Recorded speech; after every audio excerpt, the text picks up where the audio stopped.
أعوذ بالله من الشيطان الرجيم بسم الله الرحمن الرحيم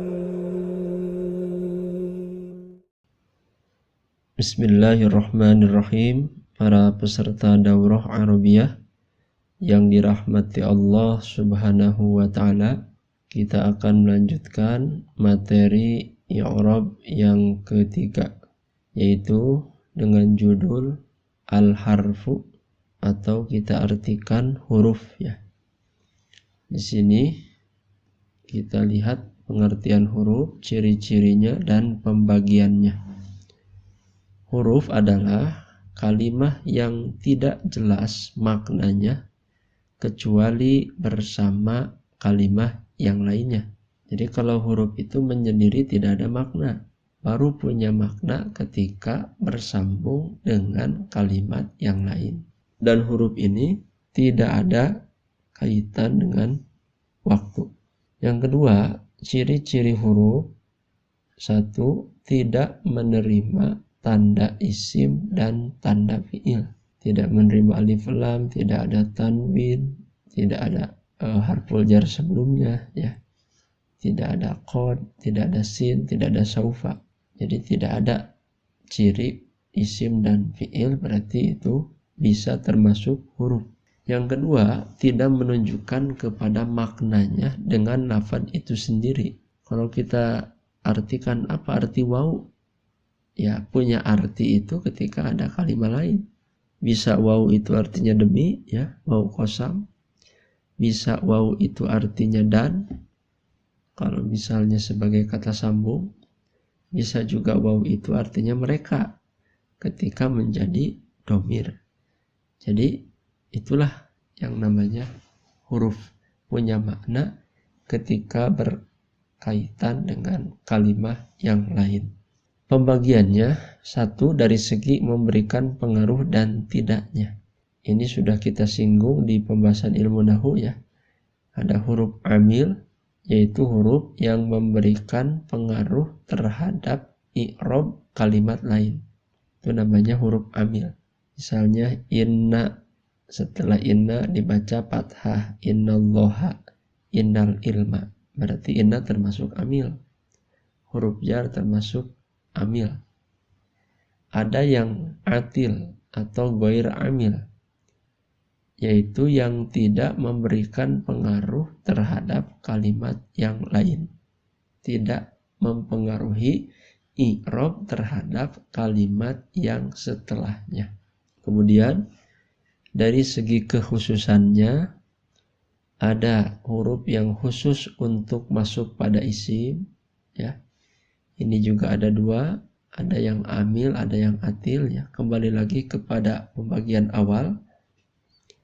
Misalnya harful jar itu khusus untuk masuk pada isim saja, tidak bisa pada fi'il.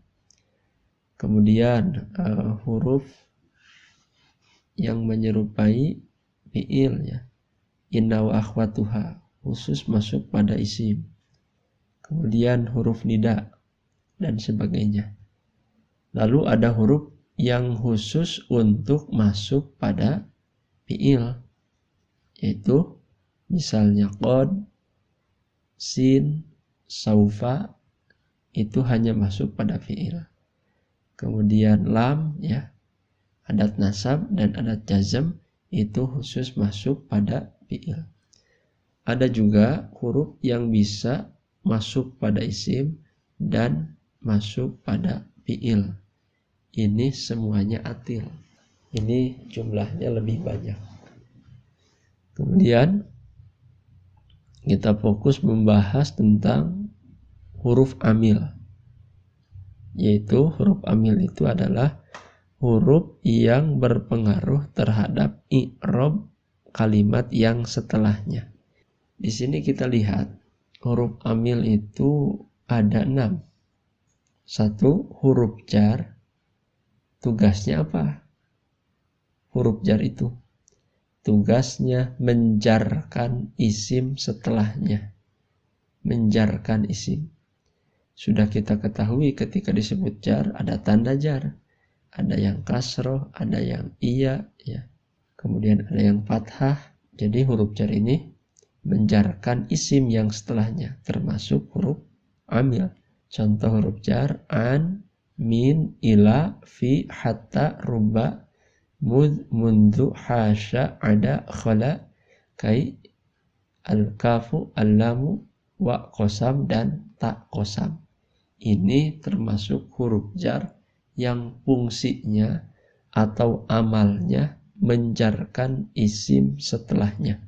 Yang kedua, huruf yang menyerupai fiil.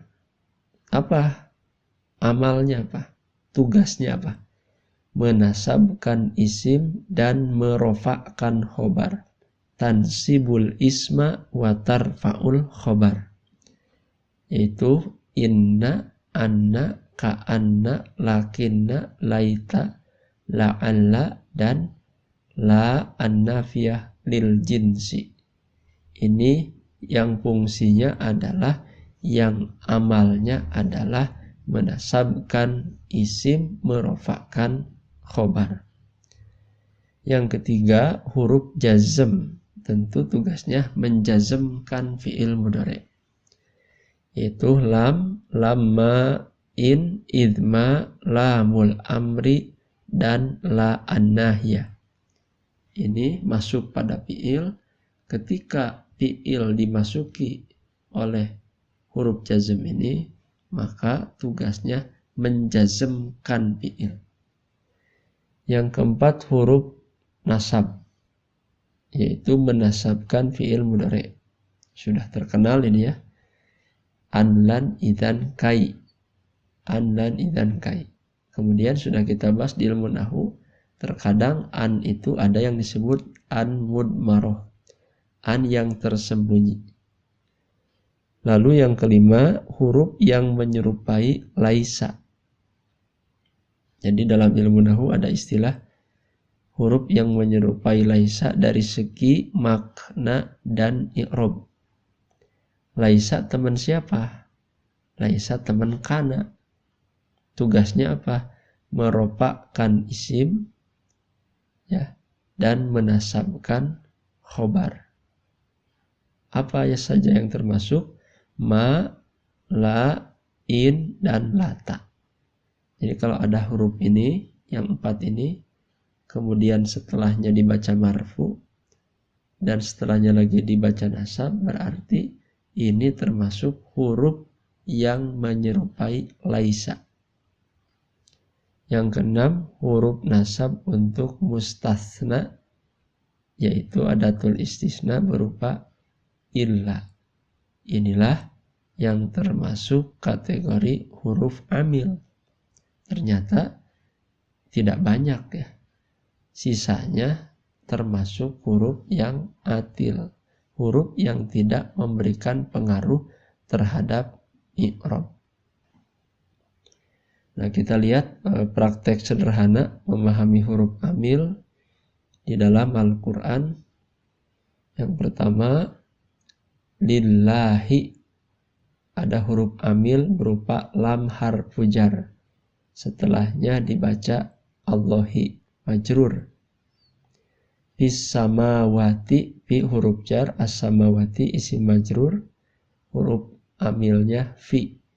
Kemudian fil ardi, fi harful jar termasuk amil, al ardi majrur oleh fi. Lalu fil ummiyin, fi huruf jar, al ummiyin isim majrur, tanda jarnya adalah iya. Kenapa? Karena termasuk mudzakkar salim atau mulhaq ya. Mulhaq mudzakkar salim. Kemudian ada lagi min qablu misalnya. Atau sebelumnya ada minhum. Nah, untuk hum nanti istilahnya i'rab apa? I'rabnya i'rab mahalli ya, untuk isim mabni. Kita akan bahas nanti. Kemudian min qablu, kenapa dibaca min qablu? Karena qablu itu harus ada mudhof ilaih.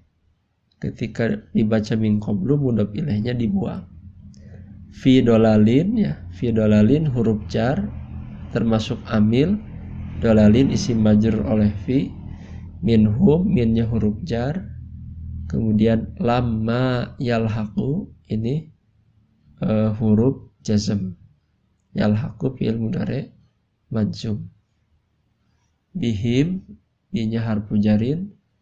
Lalu ayat yang kelimanya lam yahmiluha, lam termasuk harfu jazmin, yahmilu fi'il mudhari jazm oleh lam. Kamasali ka termasuk harfu jarin, masali isim majrur oleh ka. Kemudian bi ayati, bi harfu jarin, ayati isim majrur oleh bi. Lalu ayat ke-6 annakum, anna harfu nasbin ya, menasabkan isim yaitu kum, nasabnya secara mahalli. Lalu lillahi, lam harfu jarin, Allahi majrur oleh li. Min duni, duni majrur oleh min karena minnya huruf jar amil, termasuk amil. Lalu bima, maknya itu isim mausul ya, binya harfu jarin. Kemudian bidzalimin, adzalimin isim majrur karena binya harfu jarin termasuk huruf amil, tanda jarnya iya karena jama mudzakkar salim. Innal mauta, inna termasuk harfu nasbin, huruf taukid maknanya nasab, amalnya menasabkan. Al mauta itu isim inna. Kemudian minhu, min harfu jarin, hu-nya domir i'rab mahalli ya. Innahu, inna harfu nasbin, hu-nya termasuk domir. Kemudian ila alimi, ilanya harfu jarin, alimi isim majrur oleh ila. Lalu bima, maknya di sini isim mausul ya. Kemudian binya harfu jarin. Nah itulah praktek singkat di dalam memahami huruf amil di dalam Al-Quran. Jadi kita kembalikan bahwa huruf amil tidak lepas dari 6 huruf jar yang menyerupai fi'il, menasabkan isim merofakkan khobar, kemudian huruf jazm, huruf nasab, huruf jar, huruf yang menyerupai laisa ya, merofakkan isim dan menasabkan khobar, lalu huruf nasab istisna yaitu illa. Yang terakhir, kebalikan huruf amil adalah huruf atil, huruf yang tidak memberikan pengaruh i'rab untuk kalimat yang setelahnya. Nah, ini sebagai contoh saja ya, sebetulnya masih banyak. Ini hanya sekedar beberapa contoh. 1 huruf atop, summa, hatta, au, amla, dan lakin. 2 huruf jawab, na'am, bala, i, ajal, jairi. Sebagian huruf taukid, qad, nun taukid, lamul ibtida. Sebagian huruf syarat, lau, laula, lauma. Huruf nafi, ma, la, in. Dan huruf istifham yaitu hal dan al-hamzah. Nah, demikian penjelasan untuk materi yang ketiga. Intinya adalah bahwa huruf termasuk bagian dari kalimah. Huruf secara fungsinya ada yang beramal. Maksud beramal itu mempengaruhi i'rab kalimat yang setelahnya. Ada yang amalnya menjarkan, ada yang menasabkan, ada yang merofakkan, ada yang menjazmkan. Itu amal untuk huruf, disebutnya huruf amil. Ada yang tidak beramal, disebutnya huruf atil. Kalau dibandingkan dari sekian banyak huruf di dalam bahasa Arab, yang lebih banyak adalah huruf amil daripada huruf yang lebih banyak huruf atil daripada huruf amil. Demikian untuk materi yang ketiga tentang i'rab. Wassalamualaikum warahmatullahi wabarakatuh. Alhamdulillahi رب العالمين.